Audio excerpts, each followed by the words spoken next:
आज हम बनाने वाले हैं ऐसी रेसिपी जो कि ना तो समोसा है और ना ही कचौड़ी और ना ही हम कोई पूड़ी बना रहे हैं। और इसको हमने बिल्कुल ही डिफरेंट तरीके से तैयार किया है। ना ही इसको हमने तेल में फ्राई किया है और ना ही हमने इसको ओवन में पकाया है। और फिर भी हमने इसको बिल्कुल ही लच्छेदार की तरह बिल्कुल तैयार किया है। और ये बहुत ही ज़्यादा यमी और डिलीशियस होती है। ज़्यादा देर ना करते हुए चलते हैं अपनी रेसिपी की तरफ। हेलो फ्रेंड्स, अस्सलाम वालेकुम, नमस्ते, सत श्री अकाल। कैसे हैं आप लोग? स्वागत है आप सभी का मेरे चैनल तारा की किचन में। तो सबसे पहले हमने यहाँ पर एक बाउल लिया है और उसमें हमने रखा है 1.5 कप मैदा। अगर आप चाहें तो ये पूरी रेसिपी आप इसको गेहूं के आटे से भी बना सकते हैं। तो यहाँ पर हम कभी कभी इस चीज़ का यूज़ कर रहे हैं, तो यहाँ पर हमने मैदा लिया है। तो 1.5 कप हमने यहाँ पर मैदा लिया है। उसके बाद इसमें हम ऐड करेंगे थोड़ा सा नमक।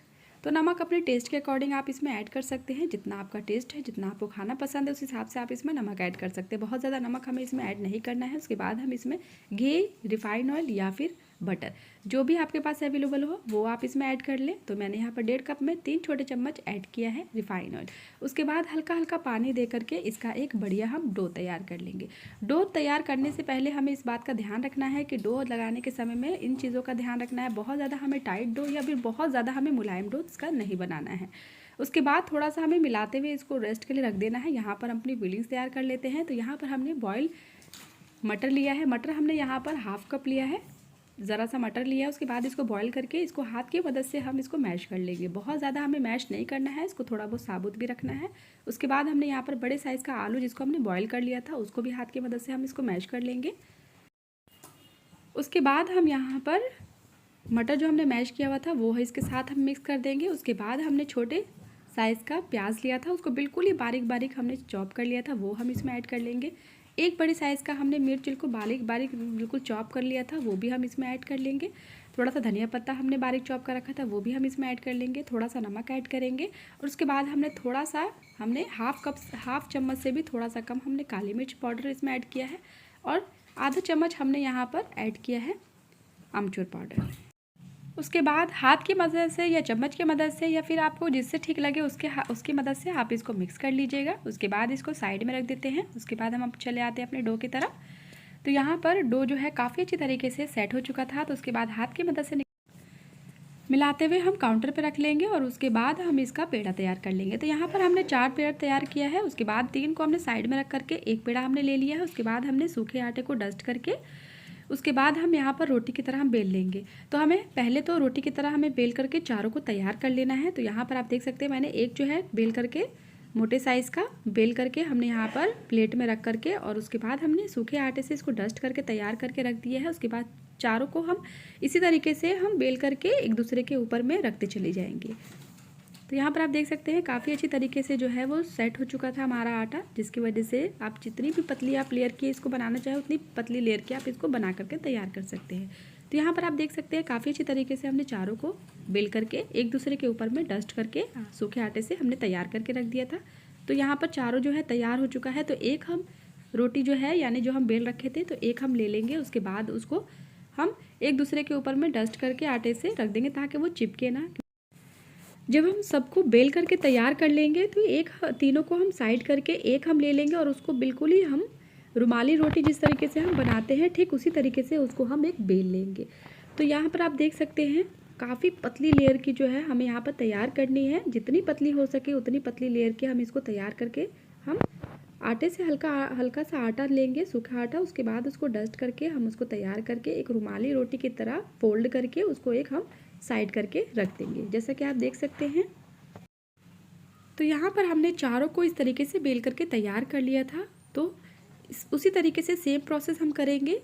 3 को साइड करके और एक को हम उसको बिछा देंगे काउंटर पे। उसके बाद ऑयल से या घी से या बटर से उसके ऊपर हम ग्रीस कर लेंगे बढ़िया से, ब्रश से या फिर हाथ की मदद से या चम्मच की मदद से, उसको जिससे आपको ठीक लगे उस हिसाब से आप इसको ग्रीस कर लीजिएगा।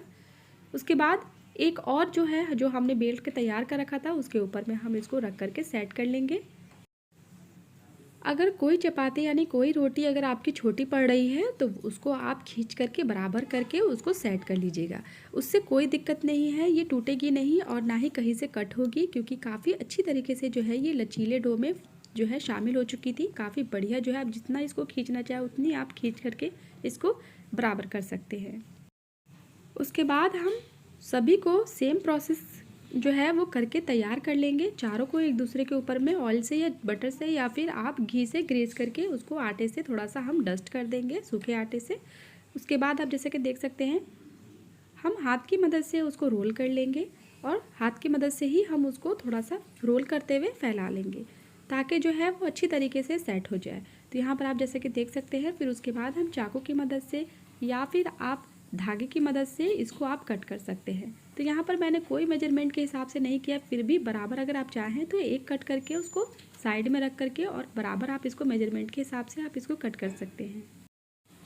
उसके बाद हम इसको हाथ की मदद से प्रेस करते हुए थोड़ा सा दबा लेंगे। उसके बाद हम बेलन की मदद से उसको बेलते हुए, जिस तरीके से आप कचौड़ी का जो है साइज़ रखते हैं बेल करके, ठीक उसी तरीके से बेल करके आप तैयार कर लेंगे। उसके बाद जो हमने फिलिंग्स तैयार कर रखी थी उसको हम इसमें 2 टेबल स्पून हम इसमें रख करके उसको हम जिस तरीके से लोई को तैयार करते हैं ठीक उसी तरीके से हम इसकी जो है सील को हम बंद कर देंगे, जिस तरीके से आप देख सकते हैं। तो ये काफ़ी इजी होता है और ये इतना बढ़िया बनता है। और सेम प्रोसेस जो है हम सभी के साथ में करेंगे और सारा इसी तरीके से बना करके तैयार कर लेंगे।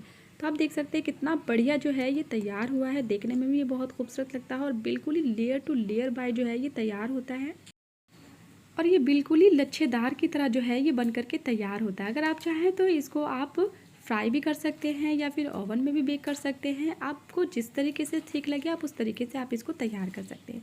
लेकिन यहाँ पर हम जो है इसको ना तो हम ऑयल में फ्राई करेंगे और ना ही हम इसको ओवन में पकाएंगे, जिस तरीके से हमने आपको बताया था। तो यहाँ पर हमने एक कढ़ाई ले लिया है। कढ़ाई को हमने पहले से ही गर्म कर लिया था, तकरीबन 5 मिनट के लिए हमने इसको गर्म कर लिया था। उसके बाद जो है हमने पानी की मदद से इसकी पिछले साइड को जो हमने तैयार किया था उसके पिछले साइड को पानी से ग्रीस करने के बाद जो है उसको हम चिपका लेंगे चारों कोने पे। लेकिन हमें इस चीज़ का ध्यान रखना है कि जो हम कढ़ाई ले रहे हों या कुकर ले रहे हों, कुकर में भी आप इसमें इसको तैयार कर सकते हैं, तो इसका ध्यान रखना बहुत ज़रूरी है कि ये मोटे तले का हो, बहुत ज़्यादा पतला नहीं होना चाहिए, नहीं तो जो पिछला साइड जो है यानी उसके बाद बीच में हम नमक रख लेंगे। उसके बाद हम इसमें दूध से थोड़ा सा ग्रीस कर लेंगे ताकि इसकी खूबसूरती जो है बढ़िया आ जाए। और उसके बाद 20 से 25 मिनट हम इसको बेक कर लेंगे। तो यहाँ पर ये चीज़ था कि उस जो जिस चीज़ से हम ढक रखे थे तो उसका गैस जो है वो बाहर जा रहा था। तो ये भी ध्यान रखना बहुत ज़रूरी है कि गैस का जो है वो बाहर नहीं निकलना चाहिए। जिस तरीके से हम केक को बेक करते हैं ठीक उसी तरीके से हम इसको तैयार कर लेंगे। लेकिन ये बिल्कुल डिफरेंट तरीके से हम बना रहे हैं तो ये काफ़ी इजी और काफ़ी जल्दी बन करके तैयार हो जाता है, बशर्ते ये कि इसका एयर जो है वो बाहर नहीं जाना चाहिए। तो यहाँ पर हमने दूसरा जो है बर्तन का यूज़ किया है ढक्कन का। तो आप भी कोशिश कीजिए कि उसको जो है जब आप कवर कर रहे हो तो काफ़ी जो है चारों तरफ से सील होने चाहिए। तो यहाँ पर गैस जो है वो बाहर नहीं निकलना चाहिए। तो ये जल्दी झटपट बन करके तैयार हो जाते हैं। तो मैंने यहाँ पर तकरीबन 20 से 25 मिनट इसको हमने तैयार किया है और आप देख सकते हैं। तो 1 बाय 1 करके हम इसको निकाल करके प्लेट में ट्रांसफ़र कर लिए थे। और इसके साथ हमने धनिया और दही की चटनी हमने यहाँ पर बना करके तैयार कर रखी थी। तो इसके साथ आप किसी भी चीज़ के साथ आप इसको सर्व कीजिए या फिर किसी भी सब्ज़ी के साथ आप इसको खाइए या फिर चटनी सॉस के साथ खाइए। ये बहुत ही ज़्यादा डिलीशियस लगती है और एक तो ये कि बहुत ज़्यादा हेल्दी हमने बनाया है इसको। और एक जो है हम आपको तोड़ करके दिखाते हैं ये कितना जो है लच्छेदार जो है वो तैयार हुआ था और ये काफ़ी ज़्यादा टेस्टी और डिलीशियस बनी थी।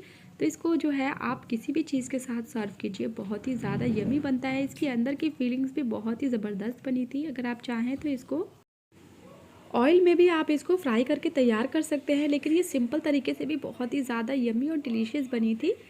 तो यहाँ पर जो है हम तो इसको एंजॉय कर रहे हैं ठंड में। आप लोग भी बनाइए, आप लोग भी बच्चों को खिलाइए, बड़ों को दीजिए। बहुत ज़्यादा हेल्दी होता है, बहुत ज़्यादा टेस्टी बनी थी। एक तो ये बिना ऑयल का हमने इसको तैयार किया है तो ये काफ़ी ज़्यादा हेल्दी है। आई होप आज की रेसिपी मेरी अच्छी लगी होगी। अगर अच्छी लगे तो प्लीज़ लाइक शेयर कमेंट और सब्सक्राइब करना ना भूलें। फिर मिलते हैं अगली नेक्स्ट वीडियो में, तब तक के लिए take care and bye bye.